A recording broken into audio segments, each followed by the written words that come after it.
Nous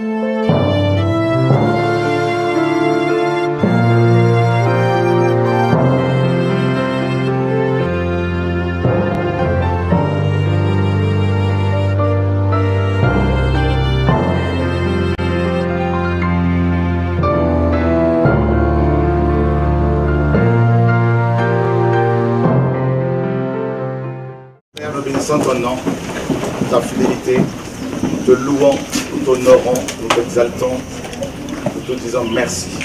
Merci pour tout. Adonai Elohenu, au nom de Yeshua. Amen.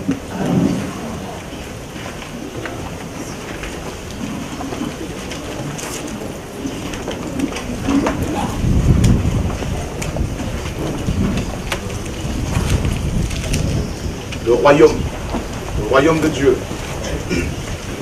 Quelqu'un va nous prendre Exode, chapitre 19, versets 5 et 6. Dieu dit aux enfants d'Israël, si vous obéissez à ma voix, vous m'appartiendrez entre tous les peuples. Et vous serez pour moi un royaume de prêtres. Et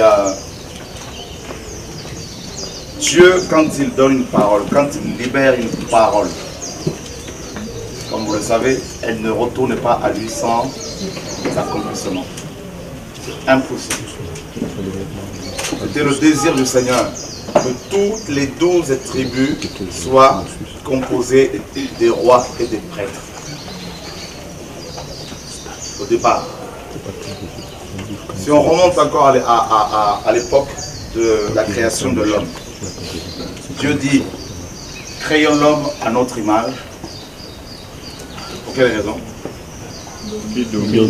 Afin qu'il domine. Voilà la royauté. Nous avons été créés pour dominer. Vous avez en vous la semence, n'est-ce pas, des dominateurs. Et c'est pour cela que l'homme, même les inconvertis, ont cette capacité naturelle de pouvoir contrôler certains éléments naturels. Pas tous, mais certains, maîtriser certaines choses. La pesanteur par exemple, la force de l'attraction, ils arrivent à s'arracher de l'attraction, on arrive à aller sur la lune. Vous voyez, donc il y a cette capacité-là que Dieu nous a donnée. Et à cause du péché, on peut s'en servir pour écraser les autres. Donc c'est inné, chaque humain a en lui cette potentialité de pouvoir, de domination. Hein, cette potentialité de domination. Donc c'est ce qu'on voit également dans nos pays, dans les assemblées où les gens peuvent être facilement écrasés, dominés, manipulés. Et Adam était le premier roi de la terre. D'accord? Dieu l'a établi comme gouverneur de la terre. Et quand il a péché, il a perdu, comme vous le savez, cette gouvernance. Et Satan dira dans Matthieu 4, dans Luc 4, il dira au Seigneur, si tu m'adores, ben, tous ces royaumes t'appartiendront, la puissance de ces royaumes notamment, parce que cette gloire m'a été donnée. Et vous voyez donc, l'homme est passé du dominant, un dominateur à dominer. Voilà. Donc, le Seigneur vient par Moïse et il dit aux enfants d'Israël, pour restaurer cette prophétie, cette vision adamique de la royauté, il dit, si vous m'obéissez, vous serez pour moi des rois, tous des rois. Et malheureusement, les Hébreux vont pécher. Et Dieu maintenant va choisir, n'est-ce pas, et il va séparer la tribu de Lévi pour être des prêtres, alors qu'au départ c'était tout le monde. Il va confier la prêtrise à la tribu des Lévites. Ensuite la royauté, il va la confier à la tribu de Juda. D'accord? C'est pour cela que les plus grands rois d'Israël étaient issus de la tribu de Juda. Et vous remarquerez également que ceux de la tribu, ceux qui étaient issus des 10 tribus d'Israël, il y en avait 12, il y a eu la division, le schisme. 10 sont partis d'un côté, ils ont formé Israël, dont la capitale était là, Samarie, et 2 de l'autre, dont la capitale était Jérusalem. Et vous remarquerez que tous les rois qui étaient issus d'Israël, des 10 tribus, le royaume du Nord, tous ces rois étaient impies. Parce que ce n'était pas à eux que Dieu avait confié la royauté. Il confie la royauté à Juda. Parlons du royaume.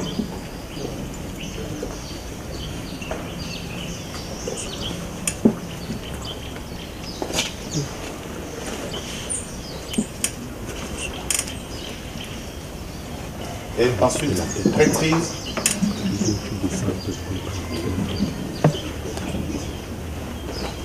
Lévi.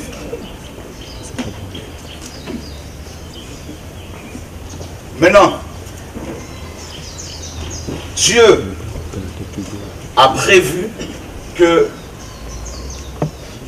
Shiloh allait sortir, de la tribu de Juda, allait sortir un homme dont le nom est Shiloh. Et cet homme-là allait avoir le bâton de commandement. Nous sommes dans Nombre, chapitre 24. Verset 17. Quelqu'un peut le lire? La Bible dit ceci, dans Nombre, chapitre 24, le verset 17. Je le vois, mais non pas maintenant. Je le regarde, mais non pas de près. Une étoile est sortie de Jacob. Et un sceptre s'est élevé d'Israël. Il transpercera les côtés de Moab. Et il détruira tous les enfants de Seth. Édom sera à sa possession. Séir sera possédé par ses ennemis. Et Israël se portera vaillamment. Verset 19. Il y en aura un de Jacob qui dominera. Il fera périr le reste de la ville. Il dit aussi à Malek. Il prononça son discours. C'est bon. Merci frère. Dieu maintenant prépare, n'est-ce pas? Donc on est dans Genèse, on a vu dans Genèse, Dieu dit à Adam, tu vas dominer. Adam était le premier roi. Adam tombe. Il passe sa domination, son autorité, son bâton de commandement à Satan. Satan est devenu le Dieu de ce monde, le roi de la terre. Ensuite, Dieu passe par Abraham et par ses descendants pour, n'est-ce pas, de nouveau confier, pour de nouveau installer un gouvernement, hein, donc royal, et sa royauté. Et il voulait que les 12 tribus soient composées à la fois des prêtres et des rois. Mais les Hébreux vont malheureusement pécher, et Dieu va confier la prêtrise à la tribu de Lévite et la royauté à la tribu de Juda.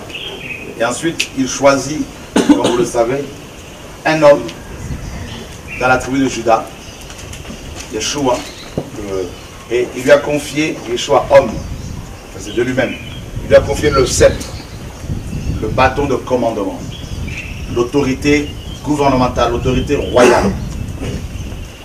Et la promesse d'Exode 19, 5 et 6 n'était pas, n'est-ce pas, n'était pas pleinement accomplie. Et Dieu maintenant va l'accomplir pleinement avec l'Église. D'accord? Bien sûr, elle va se matérialiser lors du millénium, on le verra. Et Dieu va l'accomplir pleinement avec l'Église. Yeshua est né roi. Il a vécu comme un roi. Il a parlé comme un roi. Il a fonctionné comme un roi. Il était roi de ce royaume. Regardez dans Luc chapitre 10, verset 20. Dès que quelqu'un a trouvé, on le lit rapidement pour gagner du temps.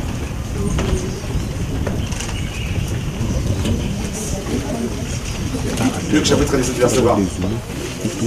Luc chapitre 17, verset 20.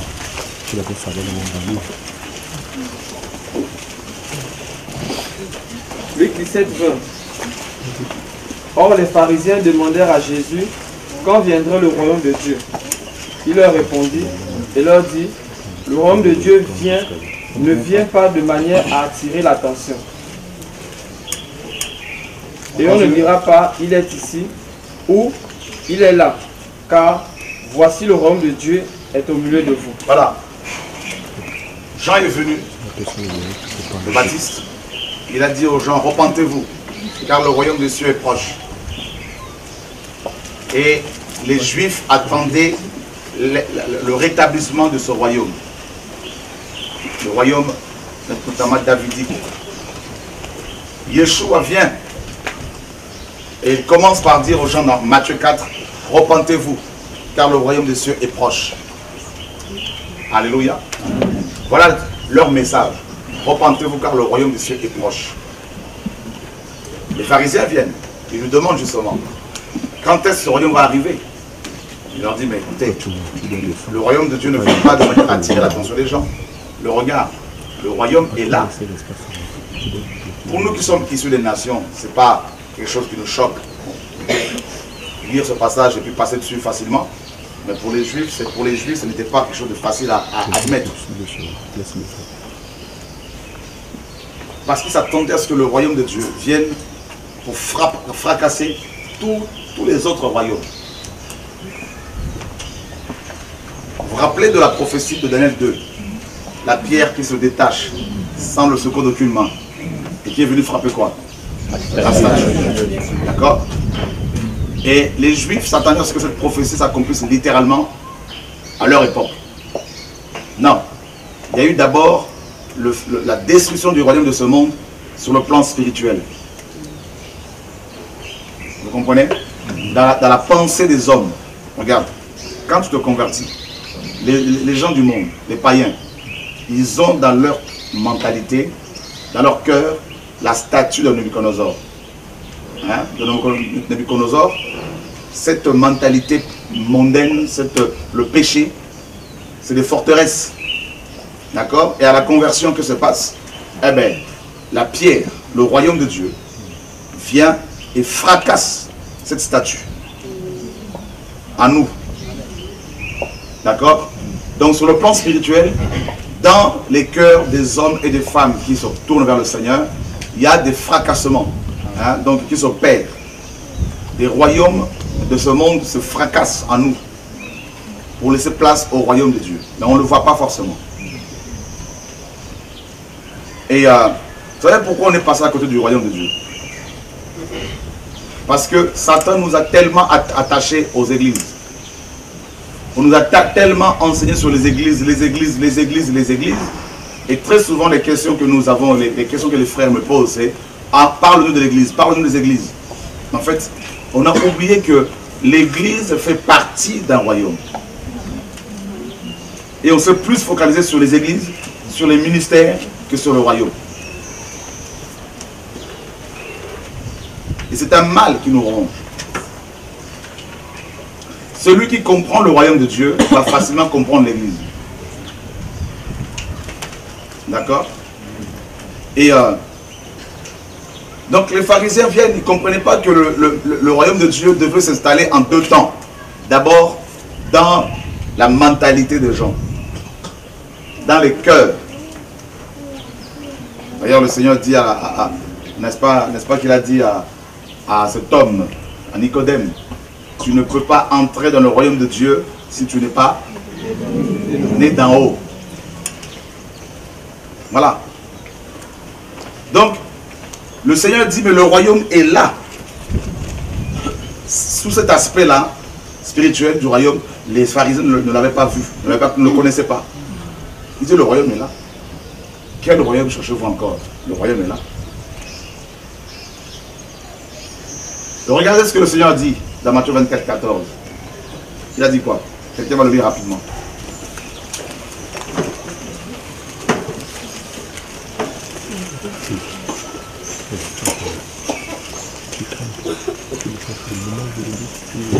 Et cet évangile du royaume sera prêché dans toute la terre habitable pour servir de témoignage à toutes les nations, et alors viendra la fin. Amen. Amen. Les apôtres voulaient connaître, n'est-ce pas, voulaient connaître les signes de l'achèvement de temps, l'achèvement des siècles, des âges. Et le Seigneur dit, ben justement, il faut au préalable que l'évangile du royaume soit prêché dans toute la terre habitée ou habitable. Regardez mes amis comment nous sommes passés à côté de cet évangile. Regardez dans la majorité des églises, l'évangile qui est prêché c'est quoi? Nous évangélisons les gens pour les amener dans nos assemblées. Et regardez ce que les apôtres ont prêché. Ils ont prêché quoi? Le royaume. Vous avez vu la différence entre eux et nous? Eux, ils ont prêché le royaume. Nous, nous prêchons l'argent. Nous, nous prêchons les offrandes. Nous, nous prêchons, n'est-ce pas, les vêtements, le matériel. Vous voyez la différence qu'il y a?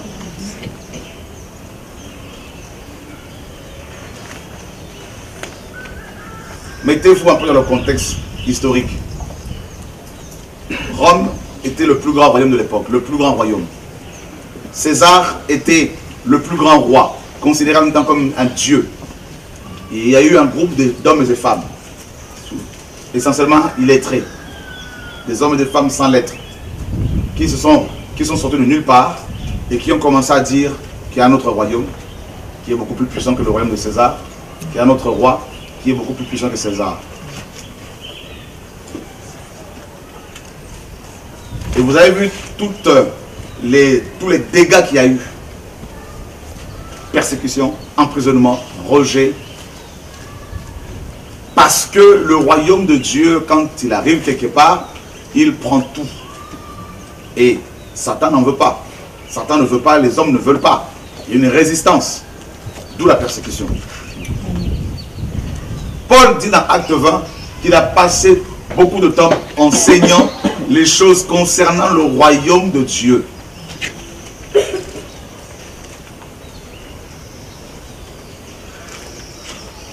Écoutez, le Seigneur dit quoi? Paul dit, Pierre dit, et vous-même, vous êtes une race élue. Des rois et des prêtres. On est d'accord? Donc le Seigneur a accompli Exode. Nous sommes maintenant des rois et des prêtres. Attendez.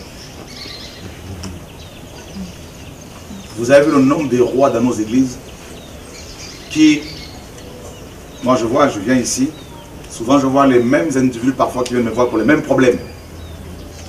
Ils n'ont pas compris qu'ils sont rois. Je ne dis pas qu'on ne doit pas prier les apôtres, ce n'est pas ça. Mais je veux nous amener à comprendre quelque chose.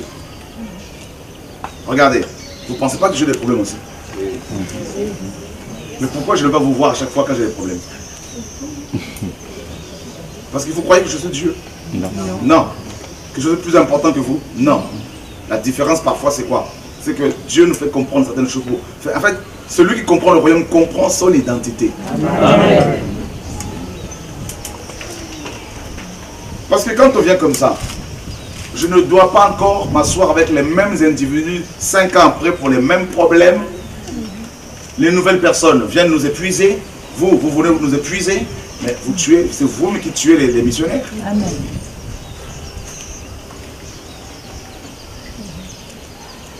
Est-ce que vous comprenez? Amen. Paul était lapidé, les disciples ont prié pour lui. Vrai ou faux? Amen.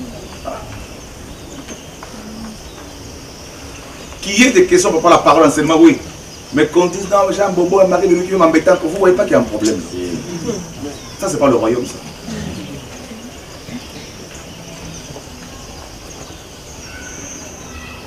Je vais encore parler des témoins de Jéhovah.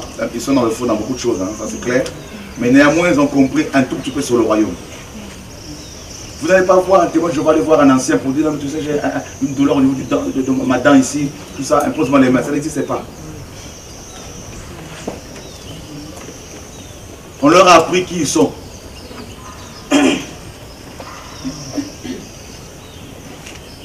Alléluia. Amen. Je vais aller encore plus loin, ça va vous choquer. Bon, tu as un problème de santé. Et ok, tu as des combats, tout ça. Mais si Dieu veut que tu meurs, si tu crains Dieu, mais où est le problème? Amen. Amen.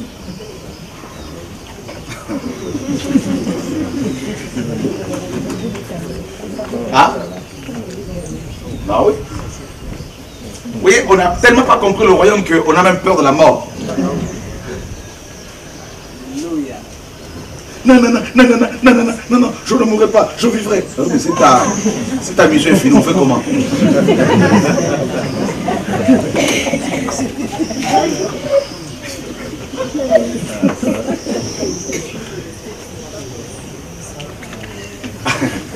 Je ne dis pas qu'il ne faut pas aller voir des aînés pour des conseils. Comprenez mon langage. Amen. Mais je veux nous amener quelque part. On veut vous amener à la maturité. Amen.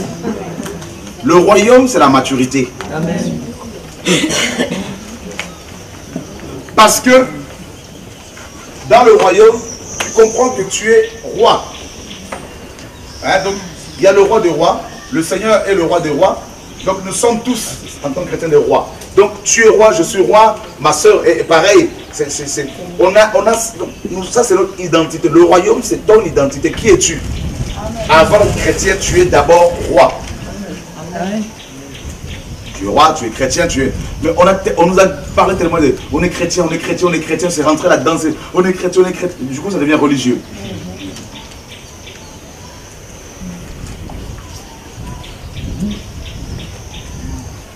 Le roi a de l'influence. Nous sommes allés voir hier une autorité. On arrive chez elle, elle s'est mise à genoux. Une grande autorité. Je me suis mis à genoux également. Pourquoi, à votre avis? Nous sommes allés chez elle, mais nous sommes des rois. Nous avons amené la royauté avec nous. Paul arrive chez Corneille. Corneille était un officier romain, un militaire. Corneille et toute sa famille se mettent à genoux. Pourquoi? Seigneur, sauve-nous. Tout genou devant qui? Jésus. Jésus habite où? Ok. Amen. Ils se mettent à genoux, bien sûr, on se met à genoux aussi. On leur demande de se relever. Ça n'a pas de problème, on se comprend. Mais posez-vous la question, pourquoi les gens se mettent naturellement à genoux comme ça?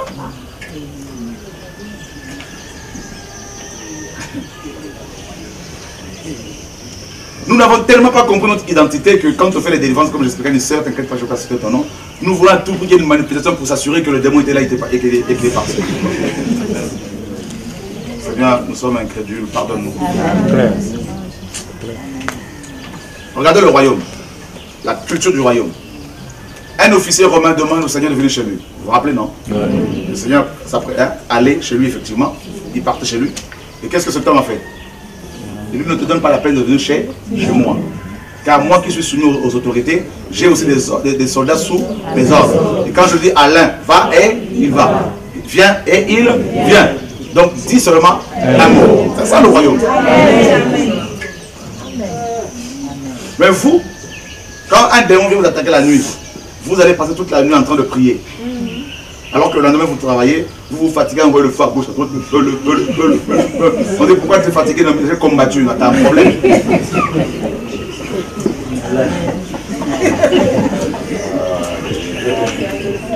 Tu as compris mon frère? Attendez le Seigneur.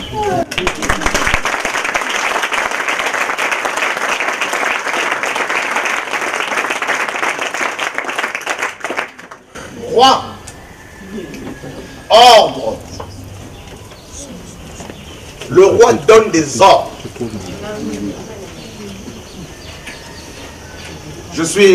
En février, je suis venu au Gabon.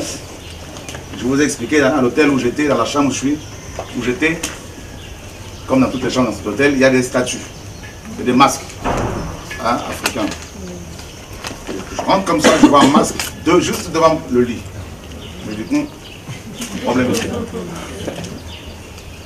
Je m'allonge, la première nuit, je m'allonge, m'assoupis un peu, le masque commence à me parler. Je me réveille, je lui dis, tu ne parles plus au nom de Jésus-Christ. J'ai pris une serviette, j'ai mis dessus, et jusqu'à mon départ, il n'a plus parlé. Je me suis réveillé, je lui dis simplement, tu ne parles plus au nom de Jésus de Nazareth. Cette chambre a été payée, c'est fini. Mais vous voulez, Alléluia. Vous avez un problème.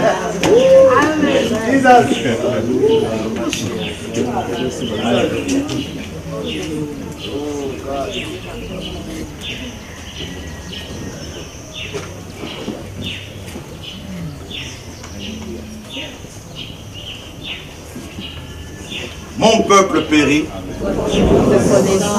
Pourquoi tu continues à gémir, à pleurer, Tu comprends pas que plus tu vas pleurer, plus tu vas retarder ton échéance, tu vas retarder ta bénédiction à rentrer dedans. J'attends frère Chora, quand tu vas venir, tu attends quoi là? Dis à Dieu pardon.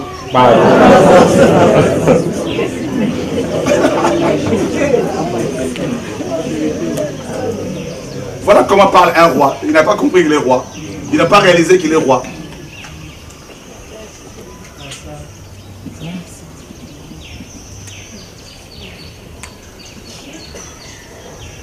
J'avais des douleurs comme pas possible, tout ça. Je dis c'est fini, c'est réglé. Non, je parle comme ça, je dis comment vous expliquer pour que vous compreniez mes amis là? Un païen, un officier romain qui n'avait pas Jésus-Christ. Mais il a compris le royaume parce qu'il a appris. Il était un militaire. Il a compris que dans le royaume, dans l'Empire romain, c'est un royaume, c'est les ordres qui priment. Il a compris sa fonction, il était militaire, il a compris son identité. Il a compris qu'il y avait des ordres, qu'il y avait des gens qui étaient sous ces ordres. Et les démons sont sous nos ordres. Amen. Maladie, démons, toute cette situation. Qu'est-ce que vous voulez encore? Eh bien oui, parce que vous avez été, on vous a tellement parlé des bishops, tellement parlé des églises, tellement parlé des bâtiments, que même quand vous dites que nous sommes réformés, il y a toujours les séquelles.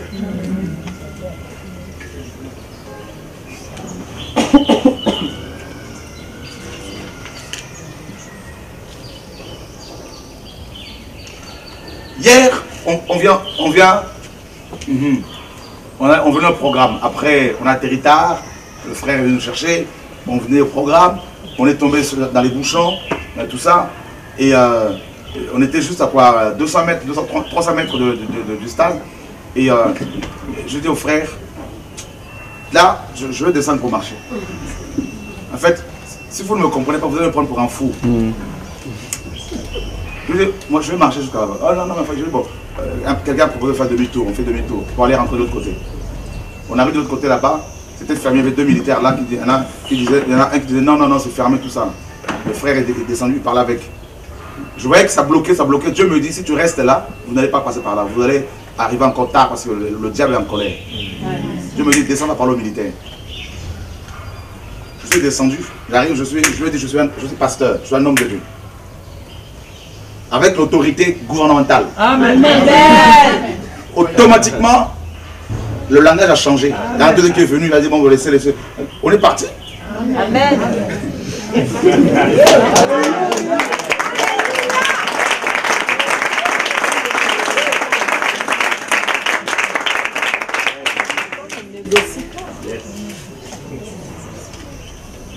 On arrive à Port-Gentil, tout ça, une dame qui contrôle, on est des hommes de Dieu.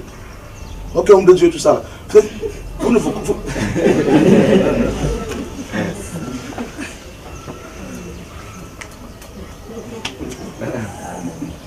On arrive dans un restaurant là-bas, à l'hôtel Méridien, tout ça, on nous invite au restaurant, on trouve là-bas, il y avait un mariage. Les gens mangeaient tout ça là, on arrive, tout ça là. L'autorité royale était sur nous. Alléluia. On marche avec le royaume. Alléluia. On se balade avec le royaume. Alléluia. Nous sommes des rois. Alléluia. Et quand on arrive, tout a changé. Les gens maintenant nous regardaient bizarrement. Il y a une dame qui vient te dire, est-ce que vous voulez bien prêcher tout ça? Je vais prêcher. Amen.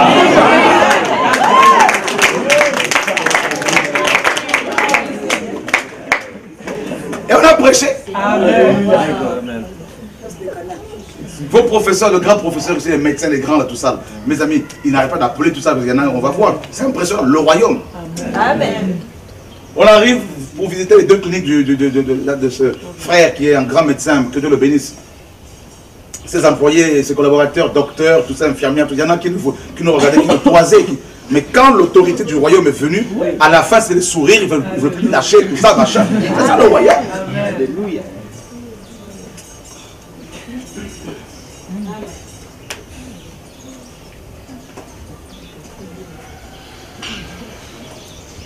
Le problème, c'est que on n'a pas réalisé On a créé nos petits royaumes. Je suis baptiste, pentecôtiste, moi je suis ici, moi je suis la main cachée, moi je suis mon pasteur. Vous voyez, du coup, ben, on a perdu la vie du royaume.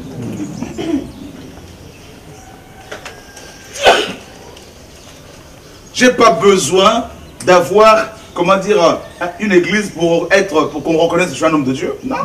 Amen. Les ordres. Quand cet officier a dit au Seigneur, dis seulement un mot, le Seigneur la Bible dit le Seigneur l'a admiré. Amen. Il a dit, même en Israël, je n'ai pas trouvé une aussi grande foi. Quand cet homme n'était pas descendant d'Abraham. Tout simplement parce qu'il avait compris le fonctionnement du royaume.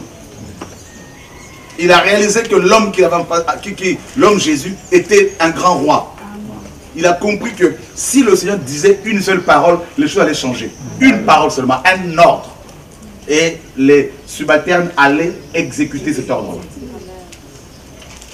C'est pour cela, quand vous voyez, on chasse les démons, parfois Dieu me dit qu'ils sont bien à genoux, Je priais pour une sœur qui est au fond là-bas tout à l'heure. Parce que Dieu me disait, je ne vais pas dire tout là, Dieu m'a dit, non, il me disait, voilà, voilà, le royaume.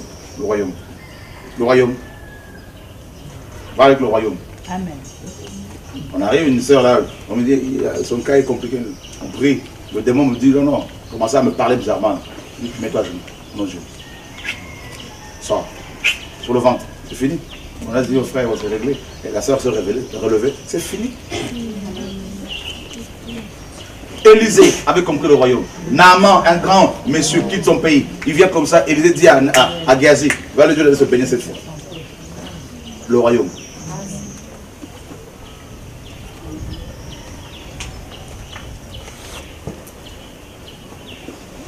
Je dis à une sœur qui est enceinte, tu ne veux pas accoucher tant que je ne te l'aurais pas dit. Elle est à terme. Elle perd les os, on l'amène à l'hôpital, l'enfant n'est pas là. On lui dit rentre chez vous. Elle perd encore les os, tout ça, on l'amène à l'hôpital, on lui dit rentre chez vous. Elle m'appelle, elle me dit c'était viens me libérer. On est reparti avec ma famille, je dis mais maintenant tu vas accoucher cette semaine. Demain tu vas accoucher. Demain, tac, l'enfant est sorti. Sandrine.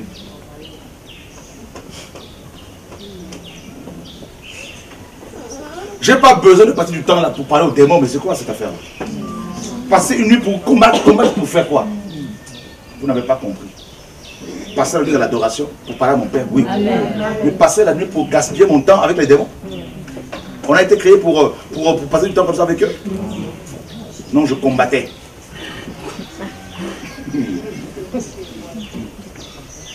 Veillez de combat.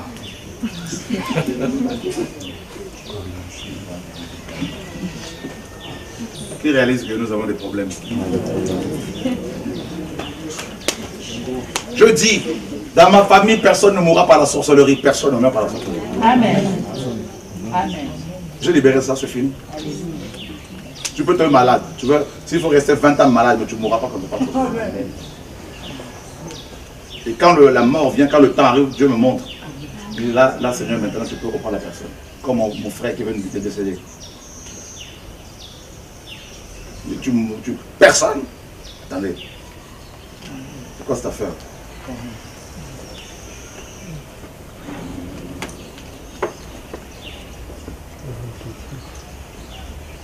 Oh non, mais vous savez, tout ça, vous savez, mais il y a tellement de complications, Seigneur. Jésus vient encore me sauver. Il dit, mais demain, je te sauverai, demain.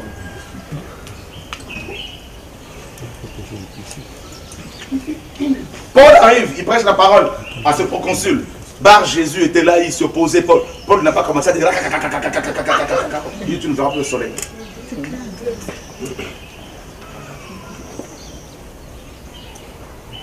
Je vais dire encore les choses avant, vous allez vous choquer. Les gens qui sont tombés en rébellion à Paris là-bas, je leur ai dit, j'enlève vos manteaux là. Tous vos manteaux restent ici. Vous repartez sans manteau spirituel. Ils sont repartis sans manteau.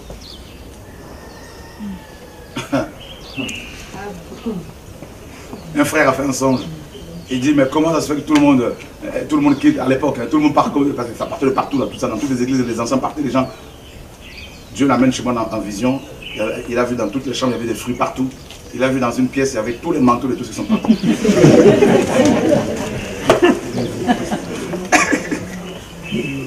Alléluia. Bon, il y a des choses, c'est de l'os. Hein.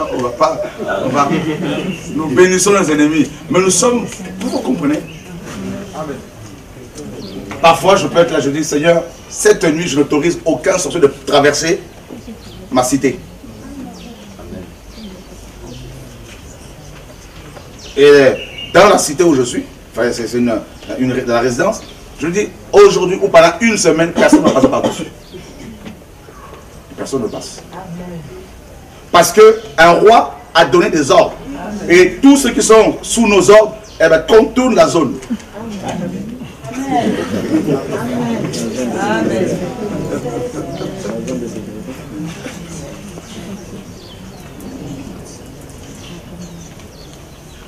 Oh non, je vais d'abord aller jeûner 3 jours, c'est écrit où? Ou Paul est allé s'enfermer 3 jours avant de venir imposer les mains à quelqu'un.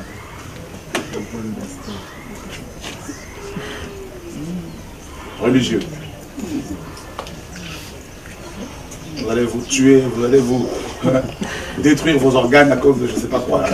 Vous allez avoir des problèmes de tension. Hein? J'ai eu un frère, qui est au Congo, il me dit ma femme vient de décéder parce qu'elle a fait 50 jours de jeûne. Ben, je dis c'est normal. Il n'a pas compris la femme. Jeûner c'est biblique mais pas n'importe comment. Le royaume. Est-ce que vous en êtes... Attends. Nous sommes non seulement des rois, nous sommes des prêtres. Un prêtre. Allez voir les prêtres chez les sorciers. Quand on dit prêtre sataniste, il peut te jeter des sorts. Mais toi, tu es un prêtre. Plus dangereux que les autres. Amen.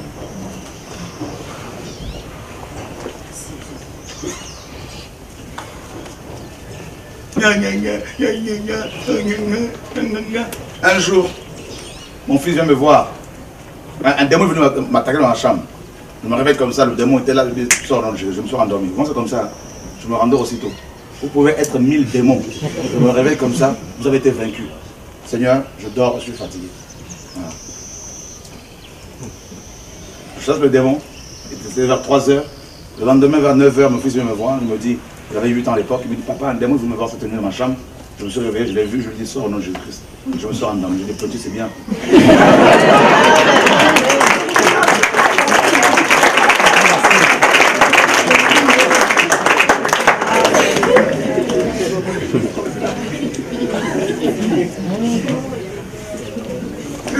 Beaucoup de chrétiens, même des bishops, là.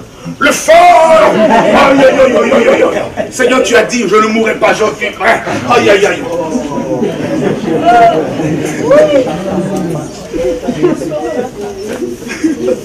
Les démons disent, il a peur. Comme Dieu a amour, il le protège quand même.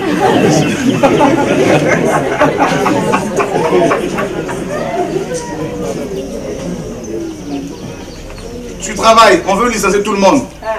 Tu es sur la sellette, tout ça là. Tu commences à trembler. Frère, je suis pris pour moi tout ça. Arrêtez-moi, arrêtez-moi vos histoires, arrêtez-moi tout ça.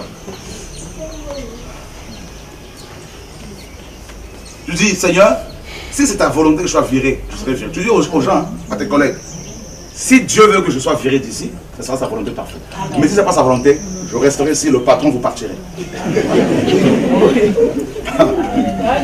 Les gens vont vous appeler sorcier. Amen.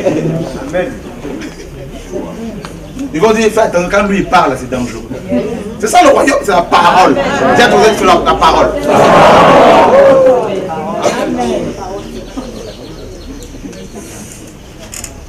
Il y a un domaine qui au niveau du royaume, là-bas, de temps, Dieu met de plus en plus à l'avion. Ça, c'est compliqué pour moi, là, vraiment.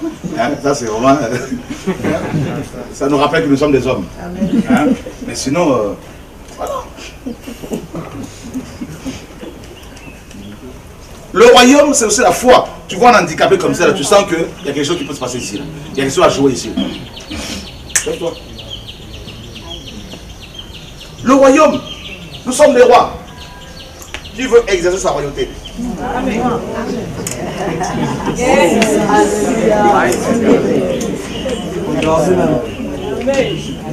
Le Seigneur dit quoi? Si c'est par le doigt de Dieu que je chasse les démons, le royaume de Dieu. Mais c'est ça le royaume. Si c'est par le doigt de Dieu, l'Esprit de Dieu, que moi, Jésus, je chasse les démons, le royaume est venu jusqu'à vous.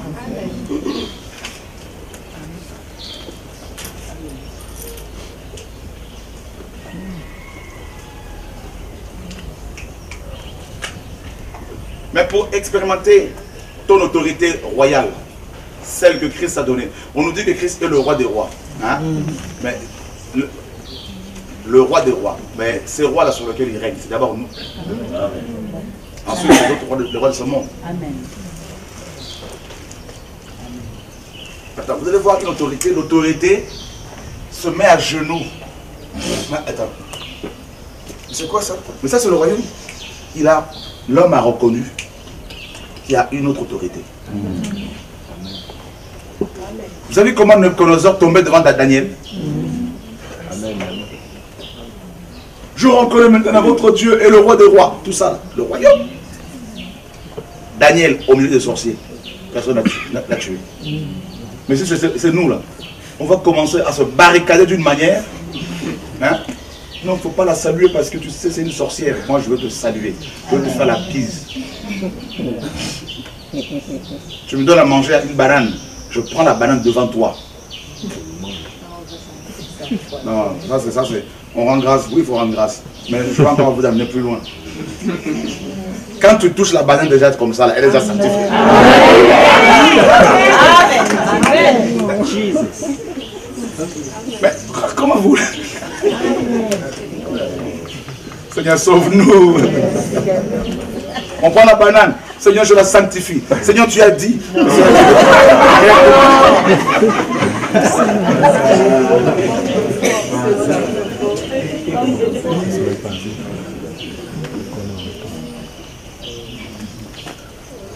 Bon.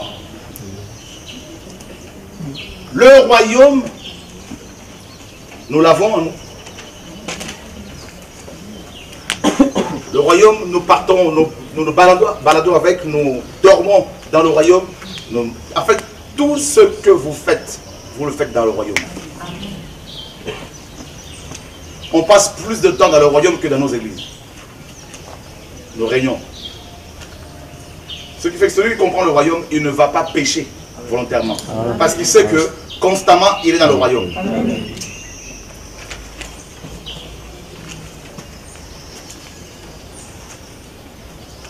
Nous, quand on sort de l'assemblée, on commence à mener notre vie autrement parce qu'on se dit, personne ne me voit. Ça, c'est pas... Si tu fonctionnes comme ça, tu n'as pas compris hein, la dimension du royaume de Dieu.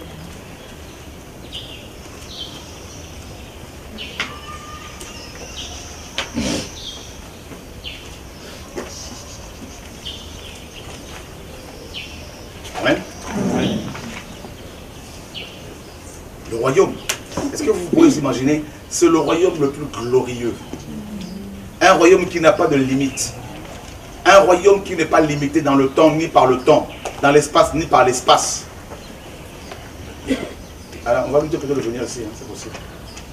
C'est mieux. Hein? Voilà. Ouais. Donc, vous vous rendez compte que c'est... Frères, sœurs,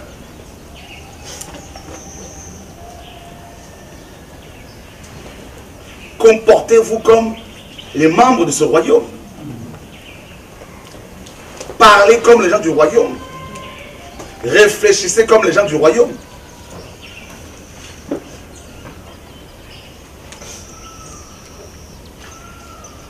Amen. Amen.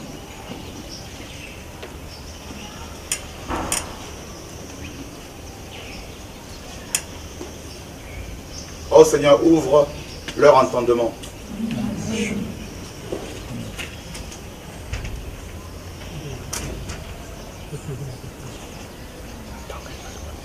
C'est quoi le réveil? Le réveil, c'est le royaume qui commence à se manifester. C'est ça le réveil. C'est ni plus ni moins.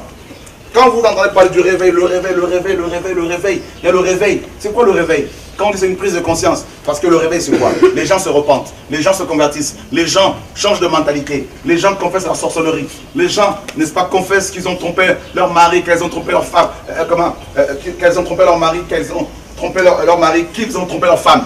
Le royaume, c'est ça le royaume, c'est le réveil. Le réveil, c'est dans le royaume arrive et les choses se bousculent. Le programme au stade, c'est quoi? C'est le royaume qui se manifeste. D'accord? Le royaume de Dieu, c'est la conquête. Maintenant, vouloir contrôler l'œuvre de Dieu, c'est se mettre, n'est-ce pas, contre, c'est se lever contre le royaume. Et là, tu seras fracassé.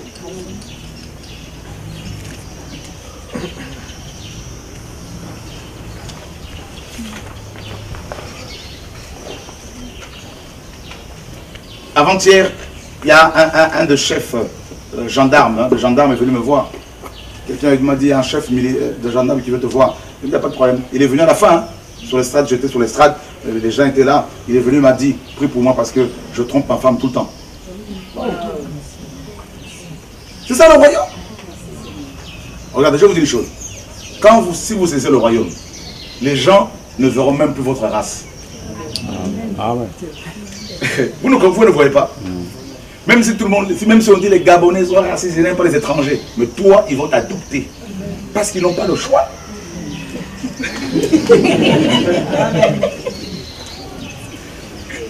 Alléluia. T'as compris?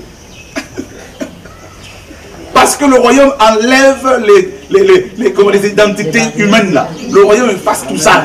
Alléluia. Les gens, quand ils vont t'approcher, ils vont plus savoir est-ce que tu es congolais, est-ce que tu es ci, ça ne les intéresse même plus. Parce qu'ils voient le royaume, ils voient Dieu, ils voient Christ, le roi des rois. Donc du coup, c'est fini, ça saute. Ils ne verront même plus si tu es une femme. Je vais te dire, ma soeur, tu ne prends pas la tête, les hommes ne veulent pas m'écouter.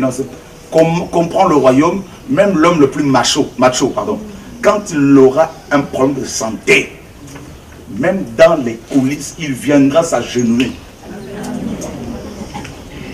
Et le royaume là, on ne sait même plus si c'est une femme ou pas. Amen. Il y avait une grande femme de Dieu, Maria Ether. Elle avait tellement compris le royaume. Quand elle faisait ses réunions, parfois 3 jours avant la date, avant le début du programme, 3 jours avant, la salle était remplie et les gens tombaient sous l'onction, les démons sortaient. 3 jours avant. Et à l'époque, aux États-Unis, les hommes étaient contre les femmes.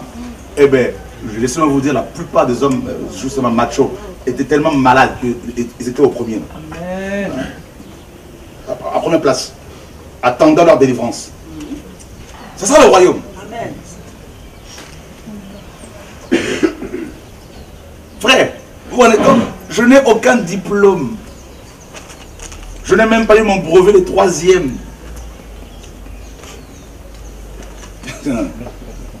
Je pense que tu as pas plus, je ne sais pas comment, là, moi. Que dalle. Amen. Mais diplômé dans le royaume de Dieu.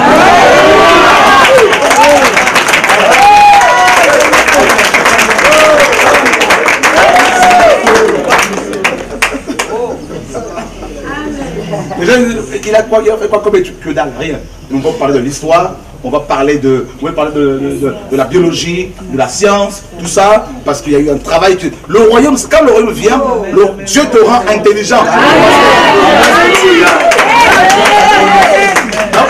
Parce que tu es roi, donc il faut que tu sois enseigné, il faut que tu sois équipé. Amen.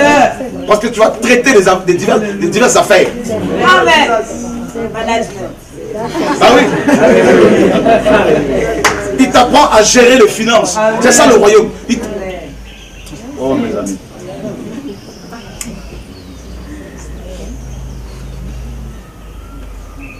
Et j'en suis à mon 13e livre qui est sorti. Il y a 2 autres qui vont sortir là. La divinité de Jésus-Christ et le langage de Dieu. Tout ça. Et puis on va attaquer d'autres livres. Et on a révisé la Bible. Je ne suis pas satisfait. Parce qu'il y a d'autres choses encore. Il faut qu'on travaille encore. C'est ça le royaume. Je me dis, je ne peux pas être enterré sans avoir, mes amis, manifesté correctement l'autorité de Christ sur la terre, que son nom soit glorifié. Il ne faut pas qu'il soit enterré comme un chien. Amen.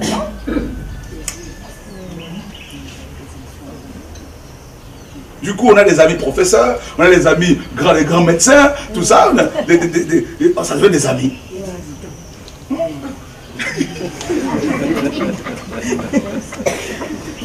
tu es le dernier, il te prend. Il t'amène en hauteur. C'est ça le royaume. Ne sois pas complexé. Non, complexé, je sais pas, les petits peu, tu n'as rien compris. Les arts, là, Géco, là, je sais pas quoi, là, ils se retrouvent dans les palais du roi. Comment il a fait pour entrer là? Tandis que les grands millionnaires font la queue pour voir le roi. Lui, il est là, tranquillement, il voit tout, il regarde tout. Alors, c'est ça le royaume. Amen. Tu es zéro, tu es nul, il t'a pris le Seigneur et il t'a établi comme ça. Alors.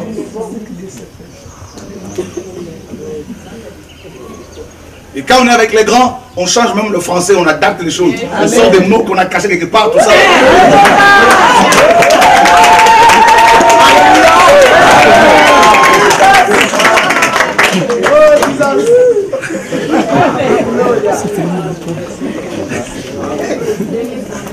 Les stratégies du royaume.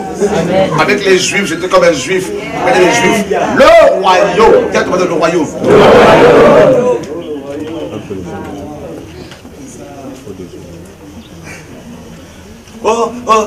Quand les gens ont commencé à s'accaparer des assemblées que Dieu m'a fait implanter, beaucoup de frères me disaient, allons non, il faut qu'on les récupère et les laisser. Moi, je suis membre du royaume. Je suis roi, soumis au roi des rois. Ces gens-là, ne vous inquiétez pas, ce n'est pas un problème. Frère, ils ont gardé les bâtiments, mais les gens continuent aujourd'hui à suivre le message. Ils sont chez eux, ils sont connectés. Vous voyez le royaume?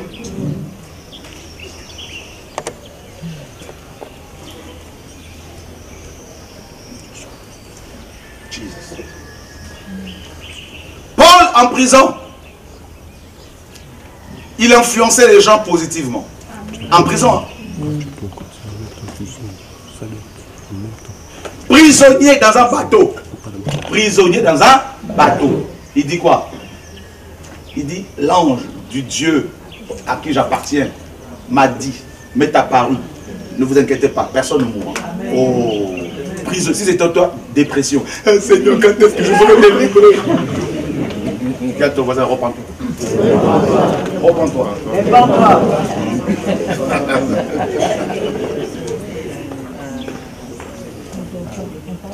Prise enchaînée, hein, il donne des ordres.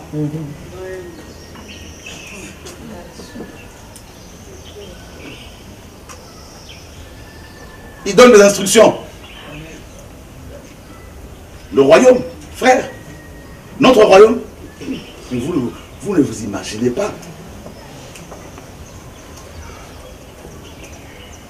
Il a fait de toi une pierre. Vous vous rendez compte? Il a fait de toi une pierre. Dis-moi maintenant, qui peut t'avaler? Parce que cette pierre-là a tendance à prendre du volume, de l'ampleur. Mais qui peut? Vous vous rendez compte, mes amis, là, le royaume, là.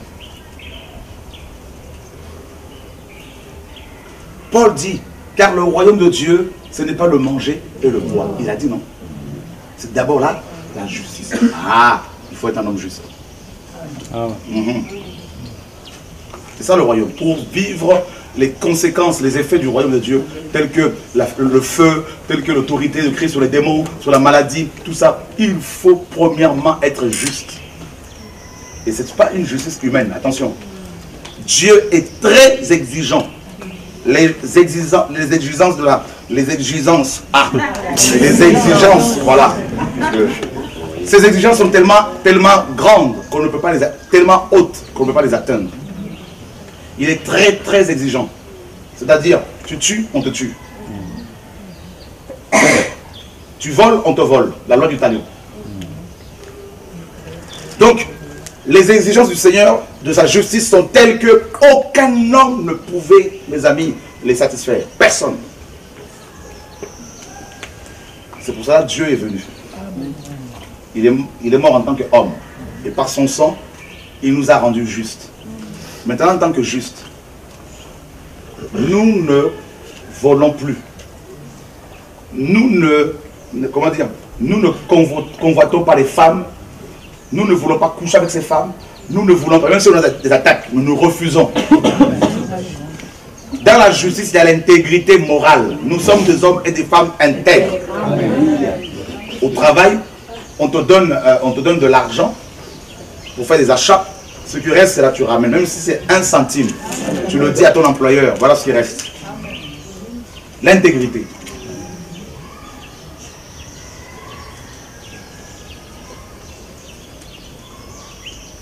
Ça manque. C'est pour ça que beaucoup de chrétiens sont malades. Ils n'ont pas la puissance. Je ne parle pas qu'on fait tomber les gens par... Ça, c'est pas... Je parle d'autorité. C'est pas pareil. Regardez. Prenez un policier. Il est petit, il mesure 1,40 m. Il est petit. Policier. Il a sa tenue avec un sifflet. Il y a un gros véhicule qui vient en face de lui. Il siffle. Qu'est-ce qui va se passer? Le véhicule s'arrête. Pourquoi? Parce qu'il représente l'autorité. Voilà. D'accord? Donc, parce qu'il représente l'autorité de son pays, de son royaume. Ok. Maintenant, si le camion ne veut pas s'arrêter, qu'est-ce qui va se passer? Il va l'écraser, oui ou non? Ok. Il va l'écraser parce que cet homme, ce policier, manque de puissance. Il représente l'autorité, il est une autorité, mais il lui manque la force pour obtenir le camion. D'accord? Je veux dire, tu peux avoir un habit de chrétien. Faire croire aux gens que tu es chrétien. Impressionner les gens. Et manquer la vraie puissance qui arrête le mal, qui chasse les démons, qui arrête le péché. C'est pour cela qu'il faut avoir les deux. D'accord? Et le royaume, c'est ça. C'est-à-dire, nous avons ce pouvoir-là pour dire stop. Quelle que soit ta taille, quel que soit ton sexe, tu peux, comme le Seigneur disait, vous pouvez déplacer les montagnes. Amen. Et cette force, ça s'appelle la foi. Et la foi a pour source la parole. Et la parole est pure. Donc il faut la justice. Je vais vous dire, si vous recherchez la justice, si vous êtes justifié par le Seigneur d'abord, et que vous vous battez pour la sanctification, je ne vous cache rien, c'est biblique. Les maladies ne vont pas vous embêter tout le temps. Non. Non.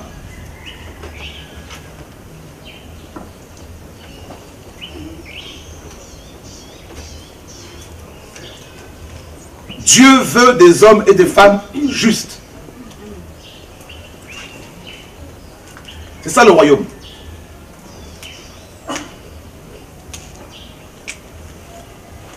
Injuste, c'est quelqu'un qui a le même langage partout. Qu'il soit avec la foule, qu'il soit seul, qu'il soit au travail, qu'il soit à l'école, qu'il soit au marché, partout où il est le même. Amen. Voilà.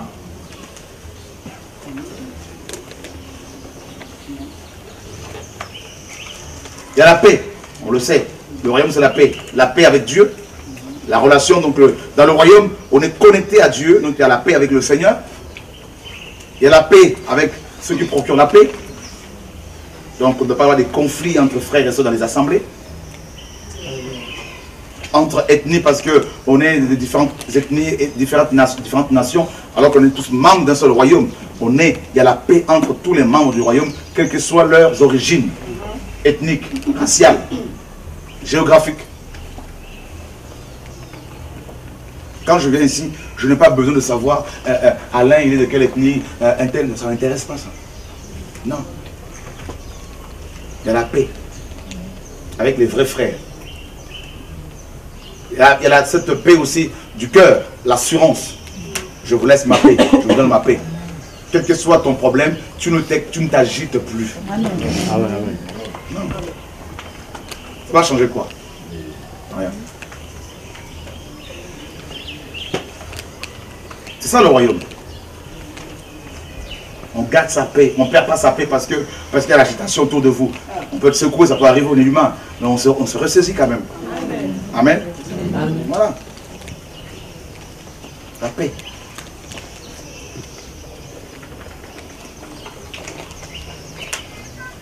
Le royaume, Paul dit dans 1 Corinthiens 4:20, c'est aussi la puissance. Puis, la puissance ici, c'est cette capacité que Dieu nous donne pour renverser des forteresses. Vous voyez, il disait, je viendrai, je connaîtrai, hein, non les paroles, mais la puissance de ceux qui ne veulent pas me voir. Voilà.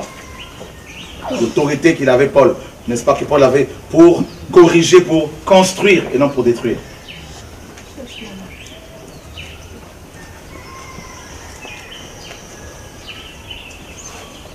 Quelqu'un qui a compris le royaume, quand il se déplace, il n'a pas besoin de crier, de parler, de... Non.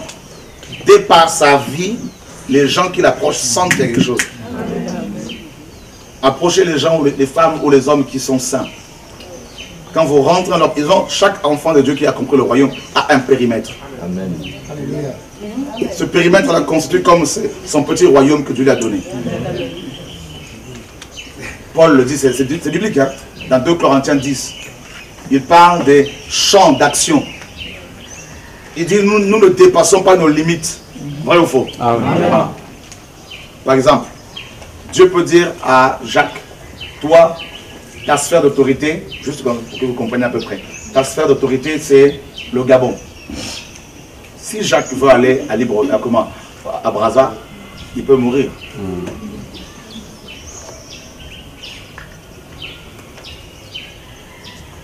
Les 12 apôtres de l'agneau étaient établis en Israël. Paul pour les nations, vous voyez, non? Voilà. Amen. Il y a des sphères d'autorité. C'est pour ça que dans le royaume, en tant que roi, nous devons connaître nos limites. Amen. Votre autorité sera beaucoup plus efficace dans votre champ d'action. Voilà. Ne jouez pas aux sauveurs, ne jouez pas aux pompiers, partout. C'est une erreur. Vous risquez de vous faire foudroyer. Paul voulait aller en Asie. Dieu lui a dit non. Il voulait aller en Mysie. Dieu lui a dit non. Vous vous rappelez, non? Et pendant la nuit, Dieu lui dit va en Macédoine. Voilà.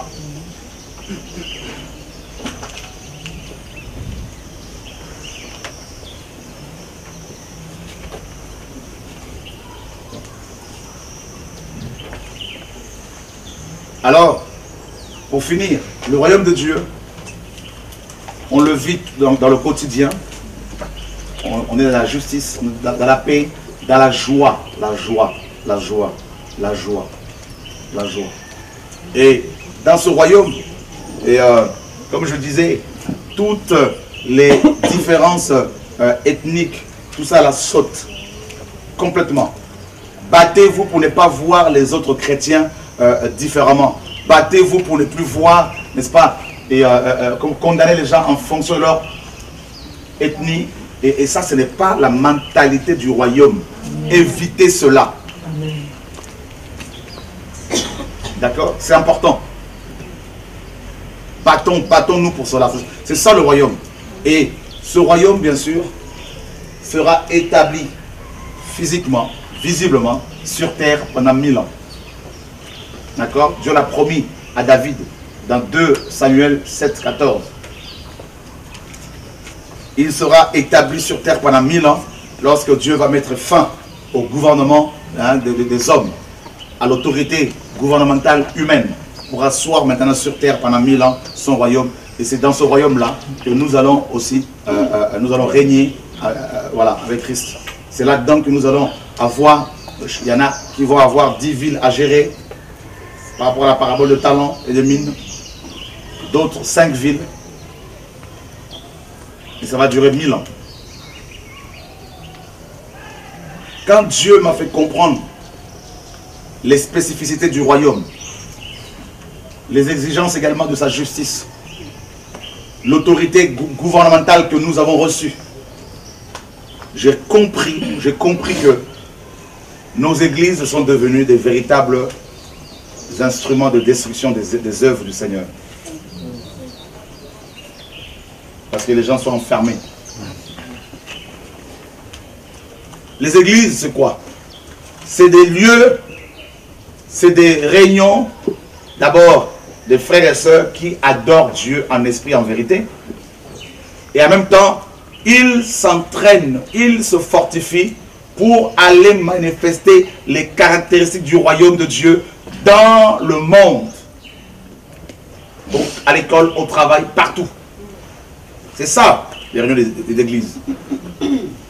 Ce ne sont pas des réunions pour démontrer aux frères et sœurs qui a plus d'onction, qui a plus de pouvoir. C'est pas ça, les églises.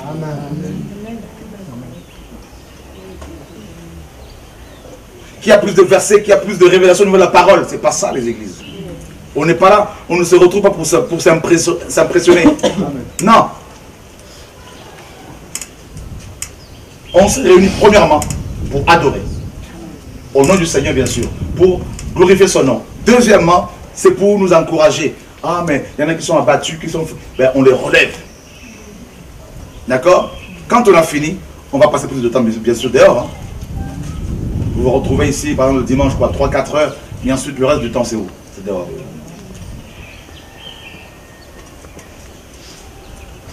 Un conseil, ne cherchez pas à trouver des révélations au niveau de la parole pour impressionner. Vous risquez d'avoir des démons d'égarement. C'est une grosse erreur. L'appel doctoral ne consiste pas dans le fait de compliquer l'enseignement.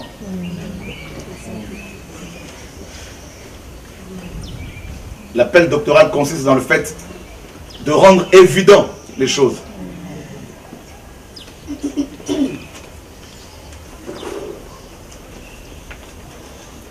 Le jour où vous allez comprendre que les réunions d'église c'est pour adorer Dieu et vous fortifier les uns les autres, c'est tout. Pour vivre le royaume, beaucoup de choses vont sauter d'elles-mêmes.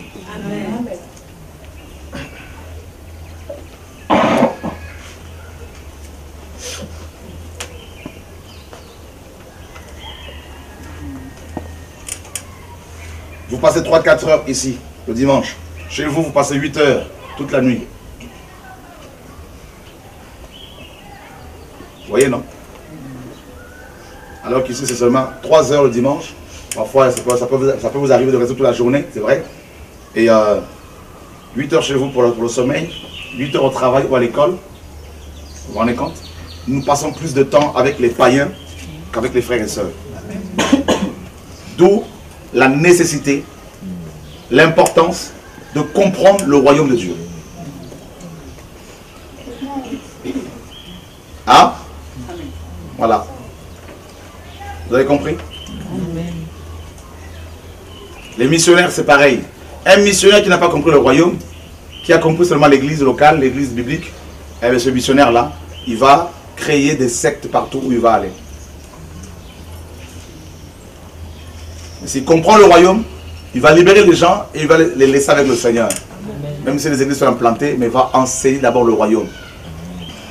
Qui a peur des chiens ici? Qui a peur des chats?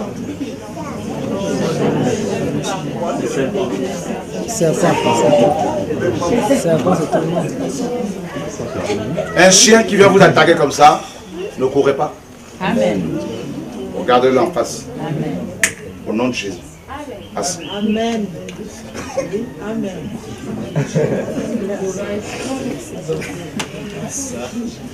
Le lion, c'est pareil. Le désordre, si tu cours, il va te manger.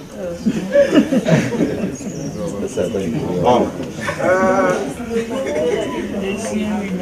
Qui a peur de cafard ici?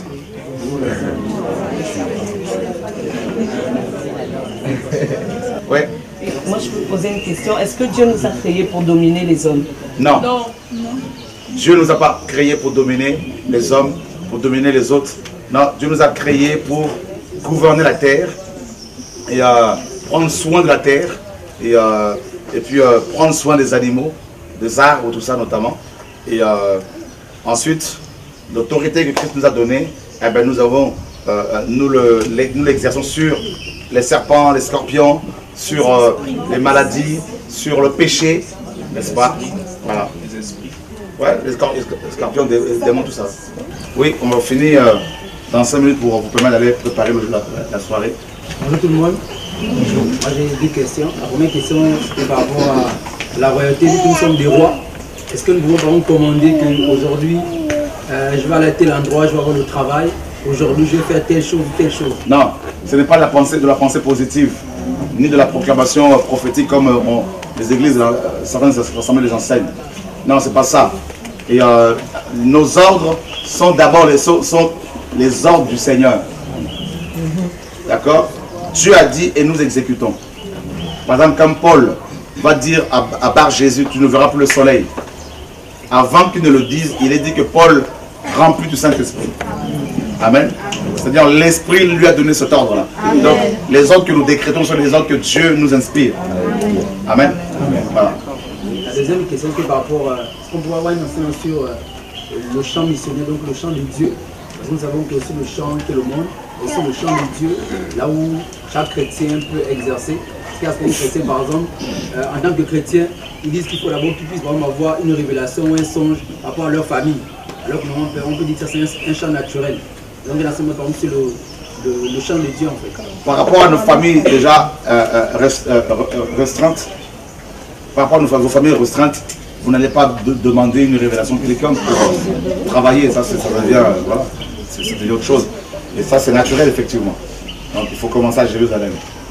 Maintenant, si vous devez aller voir un oncle qui habite à 300 km de là, demandez quand même au Seigneur voilà, son avis. D'accord? C'est quand même important. Et par contre, si vous le croisez, il faut lui proposer la parole, bien sûr, c'est la famille.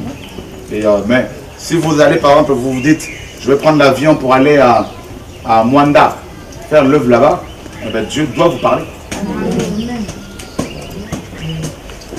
On va finir avec ta question. Tout à l'heure, vous parlez de... Dans notre royaume, il n'y a pas de différences ethniques.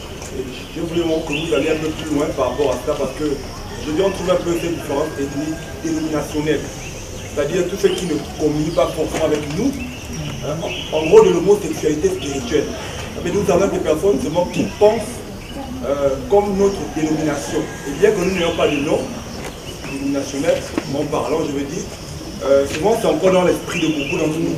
Du coup, quelles sont les limites voilà, à ce niveau-là, quoi, vraiment d'ethnie. Ok. Et nous ne devons pas ignorer qu'il y ait quand même quelques différences ethniques sur le plan physique entre les chrétiens. Et les bonnes choses de notre culture, on les garde. Les mauvaises, bien sûr, on les rejette. Et on respecte ces différences-là qui n'interfèrent pas avec la parole de Dieu. D'accord? On est d'accord? Et c'est ça aussi l'amour. Et ensuite, au niveau d'autres chrétiens qui ne voient pas les choses comme nous, il y a, sur la doctrine essentielle, on doit quand même s'entendre avant de pouvoir marcher ensemble. C'est ce que la parole nous dit. Et, parce que la parole dit que si quelqu'un va plus loin que la doctrine, il ne faut même pas lui dire salut. Donc, entre la limite, la frontière hein, entre la compromission et, n'est-ce pas, la collaboration avec certaines personnes est parfois mince. Et donc, il faut vraiment, si quelqu'un croit que Jésus n'est pas Dieu, moi je ne peux pas prier avec. Amen. C'est indéniable. On ne peut même pas comment dire, discuter là-dessus. Et si quelqu'un dit que Jésus n'est pas Seigneur, eh ben écoute, hein, je dirais va voir ailleurs. Quoi. Donc par là, je ne vais pas prier avec les témoins de Jéhovah. Voilà. Je vais prier avec les catholiques. Parce qu'ils adorent les divinités païennes, les démons, tout ça, les statues. C'est clair. Pas l'écuménisme. Je vais prier avec les musulmans. On est d'accord, pas le syncrétisme. Et quelqu'un, comment? Les branhamistes. Ah, mais c'est encore moins.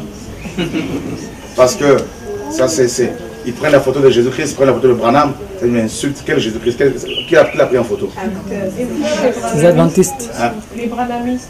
Le branhamisme, en fait, c'est une secte. Excusez-moi, les adventistes, je voulais dire. Ah, les adventistes, c'est toujours le 7e jour.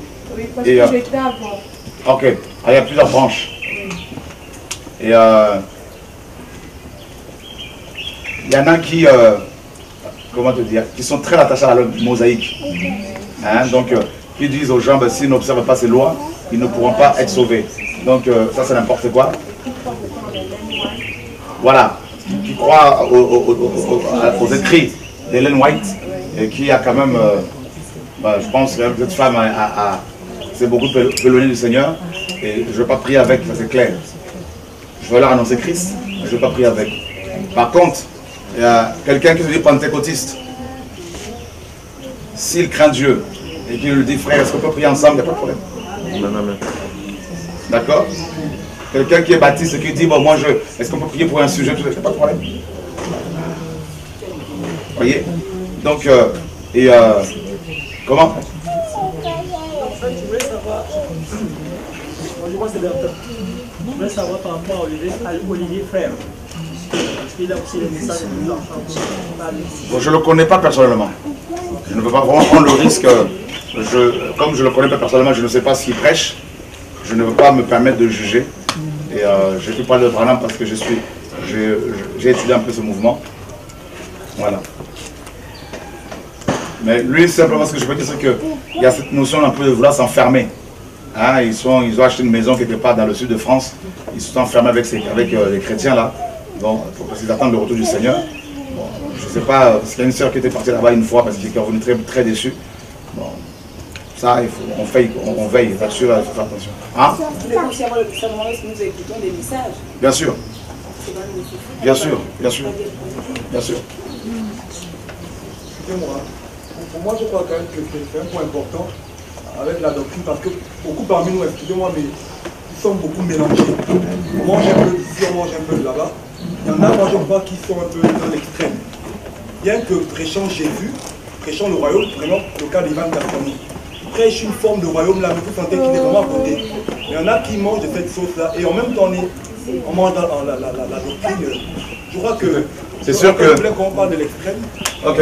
C'est sûr que quelqu'un qui se dit suivre le Seigneur véritablement et qui se met à écouter Castanou, il peut aussi écouter le pape. D'accord? Voilà. Vous savez, il y a un musicien américain, Don Moon.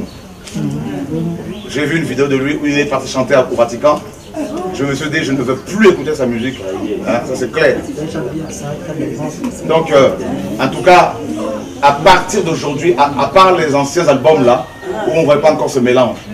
Mais je veux dire, dès maintenant, toutes les nouveautés de ce monsieur, je mets ça de côté. Voilà. C'est clair. Donc, celui qui se met à écouter Castanou, ça chacun est libre. Hein, mais pour moi, je me dis, la personne a un problème. Ce monsieur ne sait pas Jésus-Christ. Il faut appeler des majestés chez eux. Et il a dit aux gens qu'ils peuvent chasser les démons au nom de Castanou. Mais Capon Philippe, c'est encore pire. Ce monsieur qui dit être le seul vrai prophète de la terre, c'est un procédé, il faut le délivrer, ce monsieur.